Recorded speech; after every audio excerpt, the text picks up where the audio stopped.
Mansfield Park by Jane Austen. Introduction. Mansfield Park was the writing on Mansfield Park was begun in 1811, and the novel was published in 1814 by Egerton.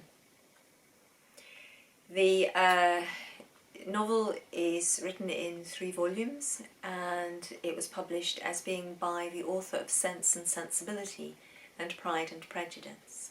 So whilst Jane Austen's identity as an author at this time was pretty much an open secret, especially within the sort of society that she moved in, and the people whom her brothers met as they travelled about on business, in the church, in the navy, it wasn't given out as a general thing to the public in her novels. Each copy retailed at 18 shillings each, so I think that's quite pricey. It put a book out of the reach of anybody but people on a reasonably comfortable middle-class income. Books were a luxury, really. The first edition of the novel sold 1,500 copies within the first 6 months, so it was actually quite popular. Unfortunately, a second edition of the novel was published at the same time as Emma came out, and the second edition of Mansfield Park in fact failed to generate good sales figures. And because it was published on a profit-sharing basis, this meant that what Jane Austen ultimately earned from Emma was quite low, because the lack of sales on Mansfield Park impacted on how much money she actually ended up receiving from the publication of Emma. So these, generally, by and large, Jane Austen did not do terribly well financially out of the novels that she wrote, and especially not by comparison with the mass millions that people have made out of publishing the novels posthumously since the end of copyright, and also different adaptations of the novels for film and television. Contemporary opinions of the novel amongst Jane Austen's own circle appear to have been quite good. Mr. and Mrs. Cook of Great Bookham were pleased with the manner in which the clergy are treated. Fanny Knight, Jane Austen's niece, wished for more love between her, i.e. Fanny, and Edmund. And Egerton, the publisher, is reported to have praised it for its morality and for being so equal a composition, no weak parts. And I think that it's true of Mansfield Park that it is a tightly written novel. It does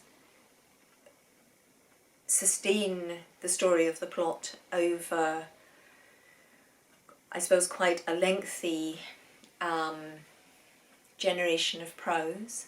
However, each part of the plot and the way in which the stories of each individual character unravel, and how they reveal the psychological development or otherwise of that character,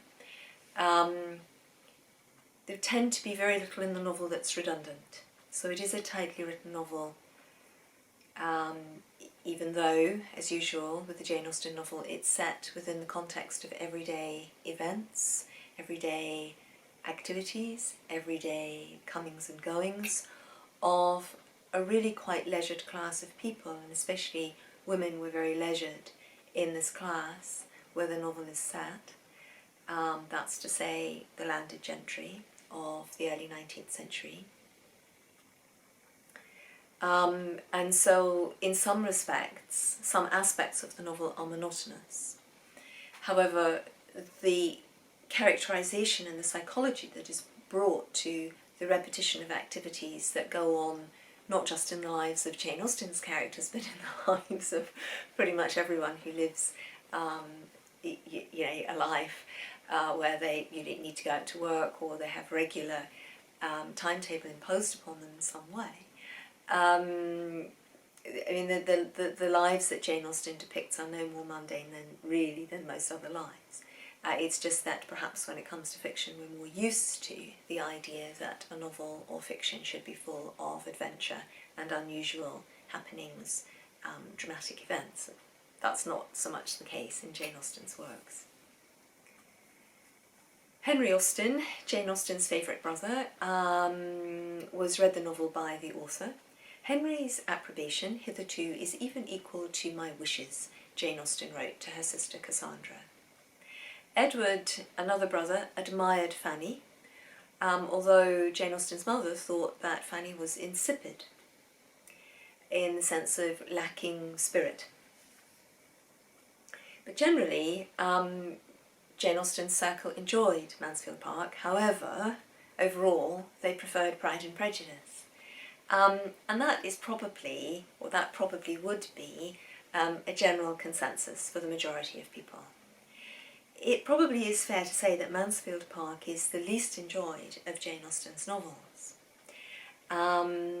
Arguably, it's the novel that sets out most clearly the values that underlie all of her fiction. Perhaps these values just come forward a little bit too strenuously. The atmosphere of the novel is really quite serious. It's a realistic novel. It's set within the school of realism, as I've just been indicating, talking about everyday events and the psychology and the development of psychology of individual characters as seen. There's also an element of Stoicism infusing the novel. That's by contrast with, of course, the Christianity that infuses the novel. So we have, in some ways, a classical philosophical strain of Stoicism being present. Equally, we have highly present the theme of Christianity, and most especially the theme of ordination, so taking the vows to become a clergyman.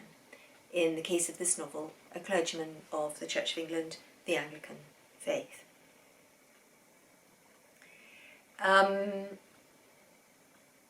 Jane Austen wrote to Cassandra that her new novel would contain a complete change of subject, ordination.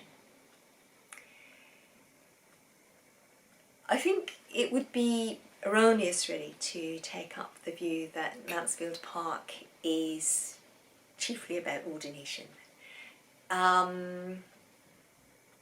This is a theme within the novel, and it comes forward particularly in chapter 9, where there's a detailed description of the ideal role of a clergyman.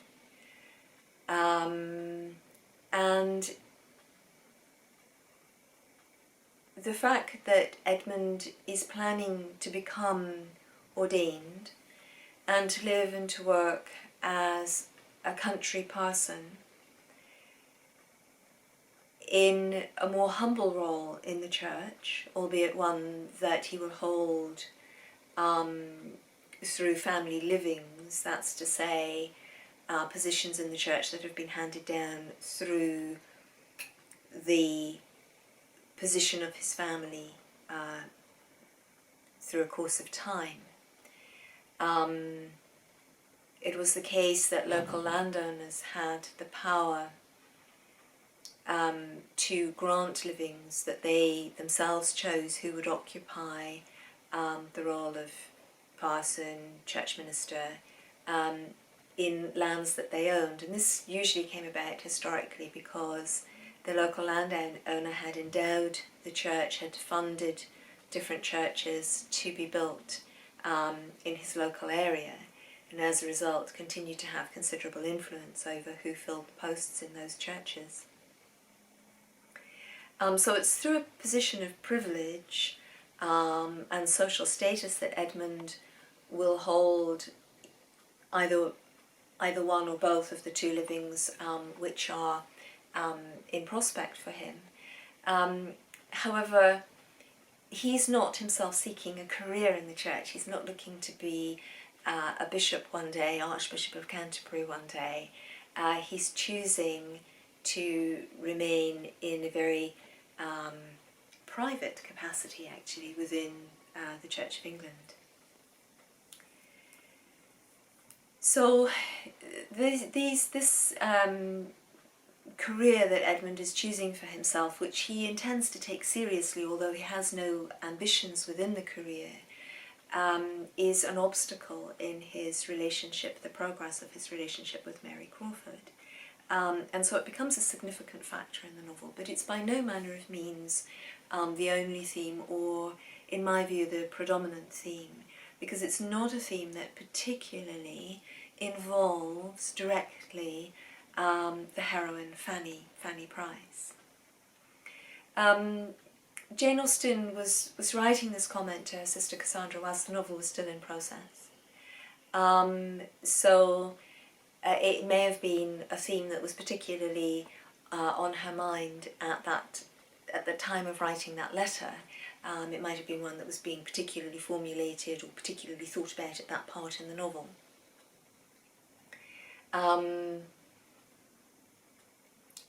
It could also be that the author themselves is not always the best interpreter, the best analyser of the themes that are present in their novel, that other ideas may actually have come to the fore in the course of telling the tale that Jane Austen hadn't envisaged, and conceivably didn't particularly plot through, because I think the psychological development so often of her characters is the thing foremost in the construction of her novels.